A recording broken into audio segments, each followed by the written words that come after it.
ناظرین کی خدمت میں سلام و آداب۔ آپ دیکھ رہے ہیں وائس آف لداخ۔ آج بدھ ہے، فروری کی 26 اور شعبان کے 27 تاریخ۔ آج کی تازہ ترین خبروں کو لے کر میں سعید ہاشم رضوی حاضر۔ ناظرین سے گزارش ہے کہ تازہ ترین خبروں اور حالات و واقعات سے باخبر رہنے کے لیے ہمارے چینل کو سبسکرائب کریں اور خبریں آخر تک ضرور دیکھیں۔ آپ دیکھ رہے ہیں آپ کا پسندیدہ news channel voice of Ladakh.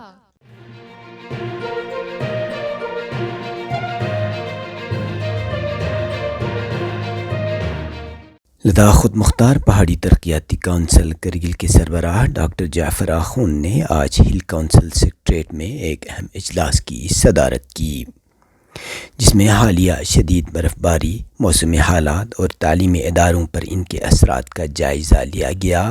شدید برف باری اور سخت سردی کے پیش نظر سی نے سرکاری اور نجی تعلیمی اداروں میں موسم سرما کی تعطیلات میں 15 مارچ 2025 تک توسیع کا فیصلہ کیا۔ اجلاس میں ایگزیکٹو کونسلر کاچو محمد فیروز، ایگزیکٹو کونسلر آغا سعید مشتبہ، ڈپٹی کمشنر کرگل شری کان بالا صاحب سوسے اور چیف ایجوکیشن آفیسر کرگل نے شرکت کی۔ اجلاس کے دوران یہ فیصلہ طلباء اور تدریسی عملے کی حفاظت اور بہبود کو مد نظر رکھتے ہوئے کیا گیا تاکہ شدید سرد موسم میں تعلیمی سرگرمیوں پر منفی اثرات کو کم کیا جا سکے۔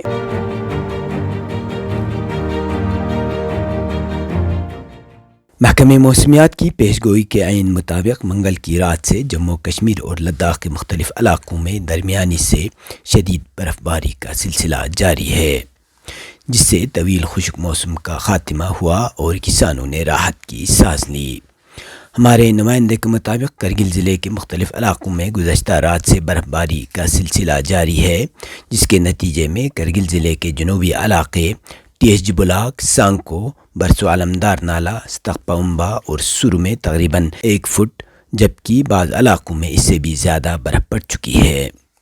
کرگل شہر اور نواحی علاقوں میں 6 سے 7 انچ، شرگول میں 7 سے 8 انچ، سب ڈویژن شکر چکتن میں 5 سے 6 انچ ریکارڈ کی گئی ہے، جبکہ سرحدی سب ڈویژن دراس میں کم سے کم 1 فٹ سے زیادہ برف جمع ہو چکی ہے اور برف باری کا سلسلہ ہنوز جاری ہے۔ ذرائع کے مطابق گمری اور زوجلا پاس میں کم سے کم 18 انچ سے زیادہ برف ریکارڈ کی گئی ہے، جس کے پیش نظر سری نگر کرگل قومی شاہراہ غیر معینہ مدت کے لیے بند کر دی گئی ہے۔ اسی طرح سب ڈویژن زنسکار میں بھی 1 فٹ سے زیادہ برف پڑنے کی اطلاع ہے، جبکہ پنزلا درے میں شدید برف باری کے باعث کرگل زنسکار شاہراہ بند کر دی گئی ہے۔ شدید برف باری کے باعث معمولات زندگی بری طرح متاثر ہو چکے ہیں اور لوگ گھروں میں محصور ہو کر رہ گئے ہیں۔ کرگل ضلع کے اندرونی سڑکوں پر برف جمنے سے پھسلن پیدا ہو گئی ہے، جس سے ٹریفک روانی متاثر ہو رہی ہے۔ تاہم ذرائع کے مطابق متعلقہ حکام نے سڑکوں سے برف ہٹانے کا کام مکمل کر لیا ہے۔ ادھر لیہ ضلع میں موسم ابر آلود ہے، جبکہ پہاڑی علاقوں میں خصوصاً کھردونلا میں شدید برف باری ریکارڈ کی گئی ہے۔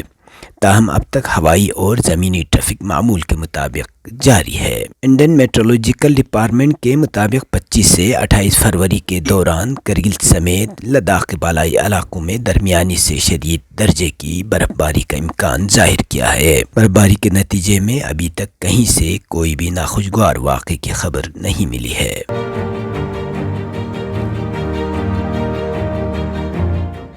سی کرگل ڈاکٹر جعفر آخوند نے آج ہل کونسل سیکریٹریٹ میں میڈیا کے سوالات کا جواب دیتے ہوئے ہل کونسل کولیشن میں اختلاف اور نا اتفاقی کی خبروں کو بے بنیاد قرار دیا۔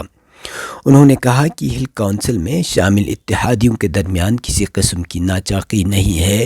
ان کے مطابق کونسل نیشنل کانفرنس کرگل کے رہنما قمر علی آخوند اور کانگریس کے رہنما حاجی اصغر علی کربلائی کی نگرانی اور رہنمائی میں کام کر رہی ہے اور دونوں رہنما ہل کونسل کی کارکردگی سے مطمئن ہے۔ انہوں نے مزید کہا کہ ہل کونسل اپنے طے شدہ معاہدے اور شرائط کے مطابق 5 سالہ مدت مکمل کرے گی، البتہ گاؤں کی سطح پر پارٹی کارکنان کے درمیان معمول نوک جھونک کوئی غیر معمولی بات نہیں اور اس سے ہل کونسل کے اتحاد پر کوئی اثر نہیں پڑے گا۔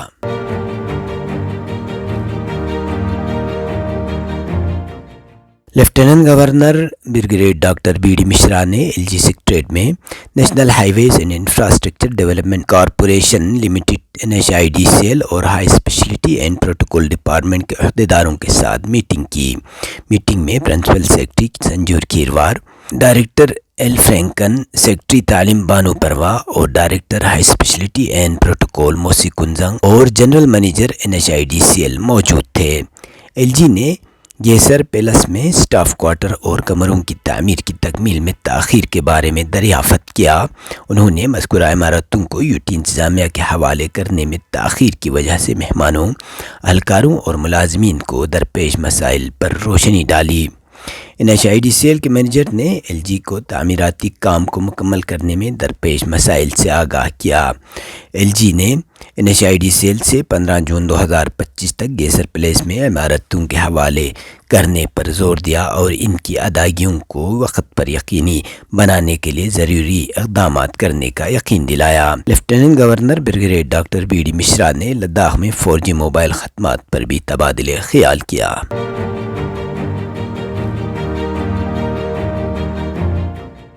قومی تعلیمی پالیسی کے تحت CBSE 10ویں بورڈ کے امتحان کو طلباء کے لیے زیادہ آسان اور موافق بنانے کی کوششیں جاری ہیں۔ اس کے لیے سال میں 2 مرتبہ امتحان کے انعقاد کے مسودے کی منظوری دے دی گئی ہے، جس سے طلباء کی کامیابی کی شرح میں مزید اضافہ ہوگا۔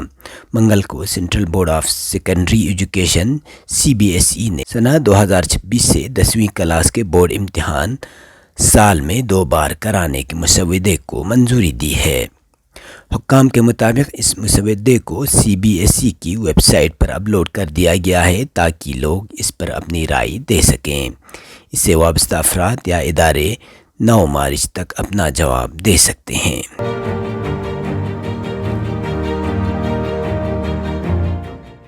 شامی میڈیا نے بتایا ہے کہ اسرائیلی جنگی طیاروں نے جنوبی دمشق کے مضافاتی دیہی علاقوں اور درعا صوبے پر بمباری کی ہے۔ ذرائع ابلاغ کے مطابق اسرائیلی فضائیہ نے شام کے دارالحکومت دمشق کے جنوب مغرب میں القصوہ کے علاقے میں شامی فوج کے فس ڈویژن کے ہیڈ کوارٹر پر 4 دفعہ بمباری کی۔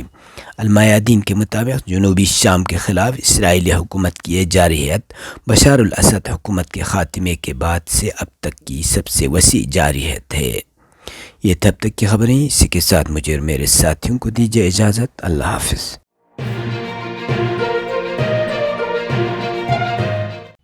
مقامی، قومی اور بین الاقوامی خبروں سے باخبر رہنے کے لیے چینل کو لائک، شیئر اور سبسکرائب کریں، ساتھ ہی بیل آئیکن دبانا نہ بھولیں۔